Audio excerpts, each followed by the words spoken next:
Coogs House. We've got a Big 12 championship game. But, if you were in a coma for the last 24 months, these two teams weren't in the Big 12 back then.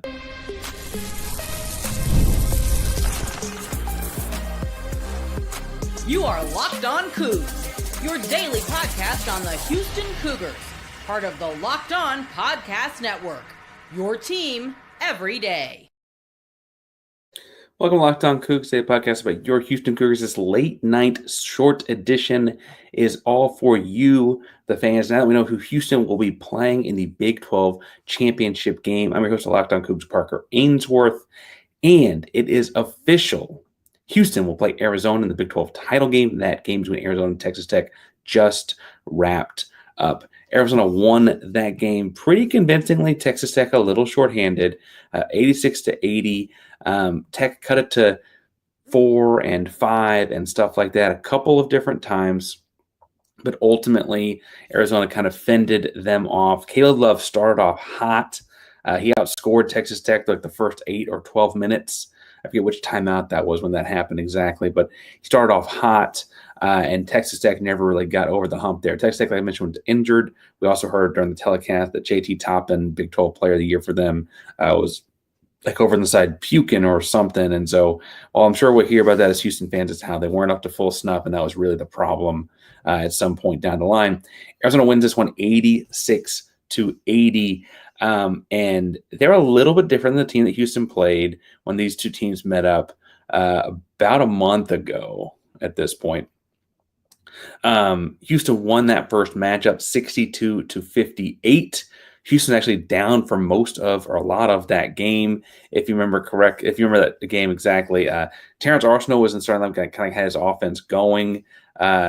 You had, interestingly enough, a pretty good Caleb Love game. He was covered by Milos Uzan. I imagine that's also the matchup in the title game. You probably end up with Milos on him more often than not. Although I do think Emmanuel has shown that he's such an improved defender. You might be better off there at times if Milos were to get in foul trouble or need to switch up what you were doing or whatever. I think I'd probably go with those two guys personally. And truthfully, Caleb's a 3-level scorer. He's a very good athlete. He's very aggressive, and he's the kind of guy that is going to try to take over the game. And so I don't mean to focus so much on one guy. I do think, though, that this is like the most headiest head of the snake kind of thing, where if you cut him off, they don't really have a chance right now. In the first game, Milos had him for most of the game. There were stretches and possessions where Emmanuel had him and stuff like that. Stretches and possessions where Terrence had him and stuff like that.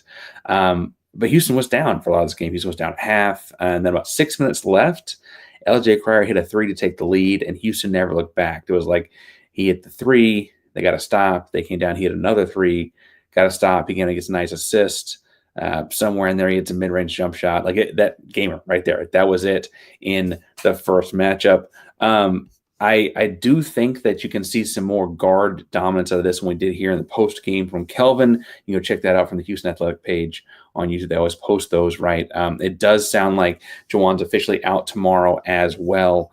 I guess if you're listening to this, it might be out tonight. Basar being the big guy, I think, will be the concern with Jawan Roberts being out.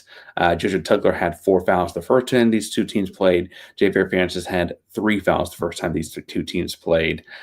So I imagine they try to force feed that some, get those guys back in foul trouble, because Jawan Roberts played 35 minutes of the first matchup, and while he had 9 points, 4 rebounds, and 3 assists, which is not necessarily production on offense you can't replicate without him. His presence on defense side of the ball, even if it's just playing like a quarterback, it's going to be really, really hard to match. I imagine Houston still starts small with Terrence at the 5, or at the 4, and they kind of play small and spread it out. And that would kind of be the other way to do this, would be to kind of play Vasar off the floor on the other end, right? You can make it to where he's maybe not as dominant inside force. Obviously, he's not the starter big man, but I do think there'd be ways to take advantage of him when he's on the floor.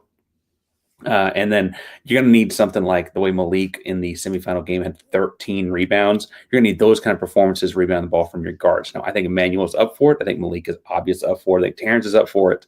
We're just going to need that kind of production on the glass on both sides of the floor, frankly, in this one to make it competitive and to take the win. Now, I do think Houston's the better team. Again, Houston won 62-58 in Arizona the first time around. This one's obviously in a neutral site. I do feel like they're a team, and frankly, Houston had a much easier semifinal game. They got guys rests and stuff like that, whereas Arizona kind of had to play their guys hard throughout the entire game.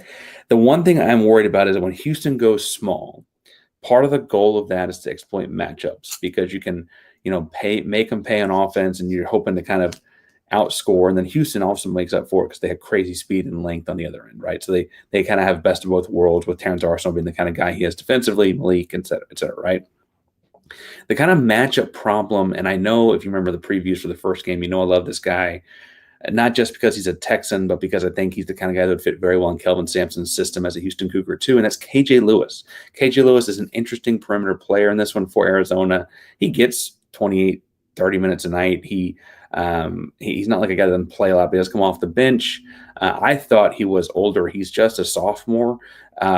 Really, really impressive basketball player.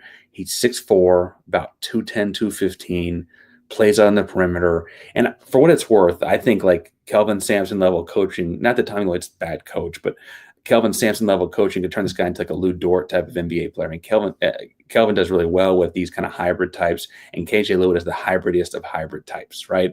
And so Houston's going to play small with no Roberts, and how they handle KJ Lewis will be interesting. Now, KJ averages over 10 points a game.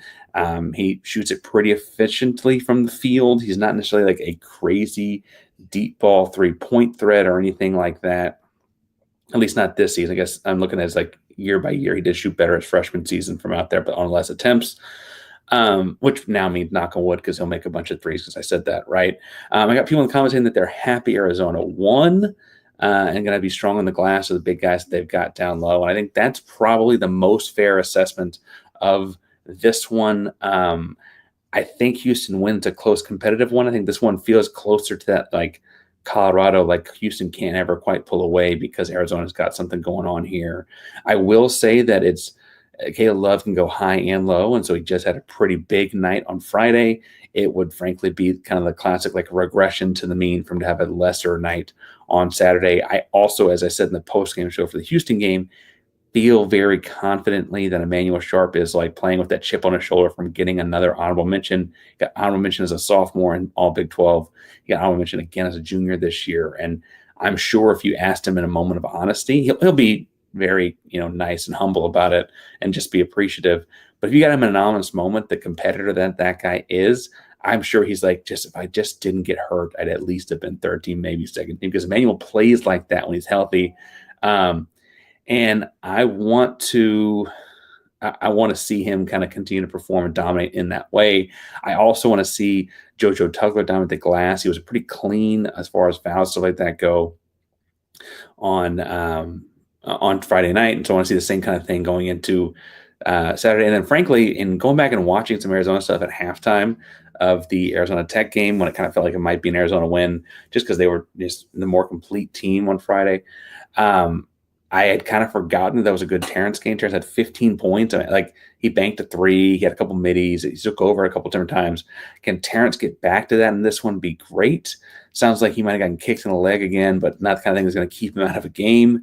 So we'll see. And then truthfully, if Malik is playing as well as he did on Friday night, this could be a fun way to get another trophy for the trophy case and really cement yourself as a 1 seed with Selection Sunday the next day. Here's the deal. We put both of these together for the audio platform, so thank you for checking that out. If you want to get these things live, find us on YouTube, hit subscribe and hit the bell so you know when we're going live. It's going to go live after the game is over. Win, lose, draw, we're going to react to it live together. Working on something for Sunday. Just kind of depend on some timing of stuff. We're going to work on stuff then as well. But Locked On Coogs here to get you your daily Houston Cougar content throughout the month of March with all the madness going on around us. That's Locked On Coogs, proud member of the Locked On Podcast Network. That means your team every day. Go Cougs.